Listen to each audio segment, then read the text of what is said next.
جہاں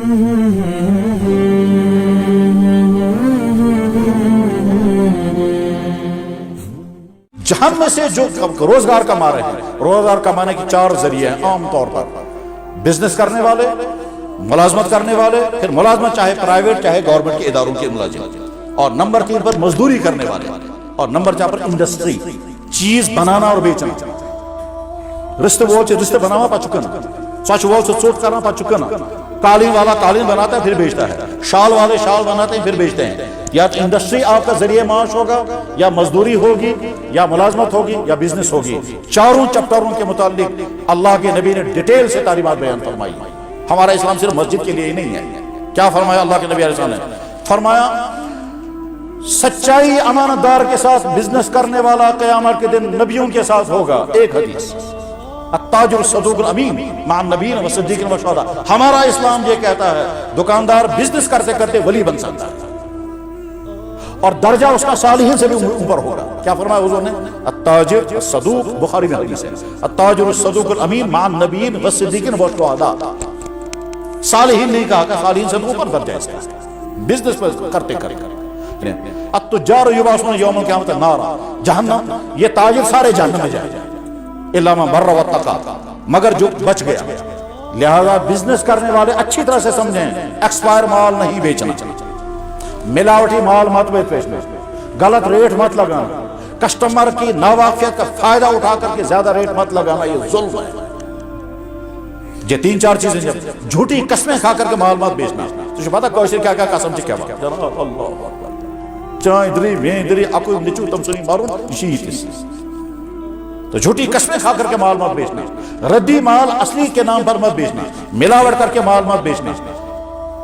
میرے بھائی، انسان جب ڈگر سے ہٹ جاتا ہے تو کہاں پہنچتا ہے؟ میں کو نفرن فون تو میں اکی بچی سو پی ایچ ڈی کرا تب اس بلڈ کینسر مس کرتے دعا میں تو اللہ تعالیٰ شفا کا چپ رہے تو اس دل ایمس ہسپتال میں تو کیا تو امسال کو بلڈ کینسر اتھی مجھ بنا تو کیا میں پانی غلطی میں کیا کر میں کیا غلطی تو بہت مومنٹ کاکر کرنا مرے ہوئے مرغے، وہاں جموں سے جب مرغے آتے تھے اور راستے میں ٹریفک جام ہوتا تھا، راستہ بلاک ہو جاتا تھا، مرغے مر جاتے تھے، سوچتا ہوں اس میں سورے نقصان کچھ ہوٹل والوں کے ساتھ ڈیسائیڈ کر رکھا تھا، اور اس کے بعد محمد کو کرے سامنے جب میں نے گردن میں سیٹ پتہ ہے سو ماس جیسے بون لیس کرا، اور اس کے بعد پھر ہوٹل والوں کو بیچتے تھے بری بات جائے کرنا بس ٹائم کوئی انعام جتنے خدایا اکی بچی ایسے تم سے وہ بلڈ کینسر میں کیا کرنا تھا۔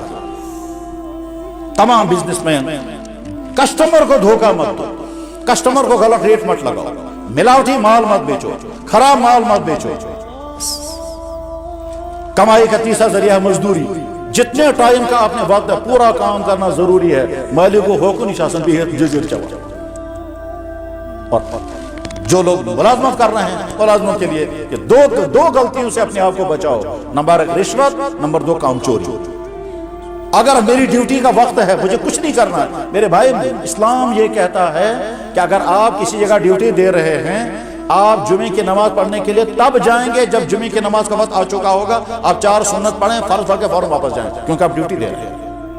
اگر وہ بون ہے اچھا مولوی صاحب واہ صبح 12:30 بجے شروع، 12:30 بجے پڑھیں بوز واز 2:30 بجتا 3 بجے بعد میں واپس، جواب آئے گا صحیح نہیں ہے۔ آپ کو واز سننا ہے گھر میں کتاب پڑھو، آپ کو واز سننا ہے آپ اس کے ڈیوٹی دینے والے پوری۔ کاش ہمارے تمام ملازم یہ 2 چیزیں نہ کریں، نمبر 1 لوگوں کو نہ ستائیں۔ ہمارے دفتروں میں ہمارے بھائیوں پر کیا ظلم کرتے ہیں سارے دفتر والوں کو معلوم ہے۔ یہ طنز کی بات نہیں ہے، اپنی بیماریوں کا علاج ہمیں خود سوچنا ہے۔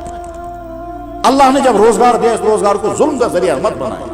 یہ کرسی چاہے چھوٹی ہے یا بڑی ہے، چاہے آپ کو افسر کی کرسی ہے چاہے آپ عام ملازم کی کرسی ہے، یہ امانت ہے، اس امانت کی کرسی کو ظلم کا ذریعہ مت بناؤ۔ میں ایسے نہ جانے کتنے لوگوں کو جانتا ہوں جنہوں نے افسری کے دوران ظلم کیے ہیں اور آج طرح طرح کی مصیبتوں میں۔ ابھی میں جب آ رہا تھا جہاں نماز کے لیے چل رہے تھے مجھے فون آیا، اور جس آدمی نے مجھے فون کیا وہ بہت بڑا افسر رہا، اس کا یہ جو ہے انجینئرنگ ونگ میں بہت بڑے افسر تھے، اور اس وقت وہ 3 کینسروں میں مبتلا ہے۔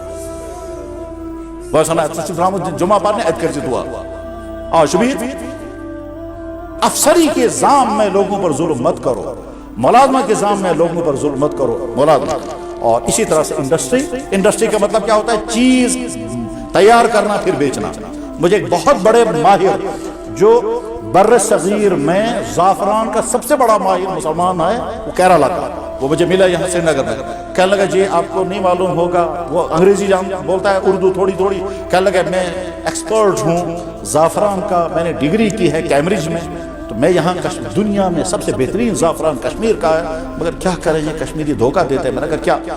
کہنے لگے یہ یا تو ایرانی زعفران اس میں ملا کر بیچتے ہیں، کہتا وہ تو چلو زعفرانی ہے، مگر یہاں وہ مکائی کا وہ گھاس نکالتے ہیں، اس گھاس کو پھر وہ رنگ کرتے ہیں زعفران کا، پھر پیک کر کے کہتے ہیں اصلی کشمیری زعفران، کہتا ہے انٹرنیشنل مارکیٹ میں جب جاتے ہیں وہ کہتے ہیں کشمیریوں کا زعفران مت خریدنا، یہ دھوکہ دیتے ہیں۔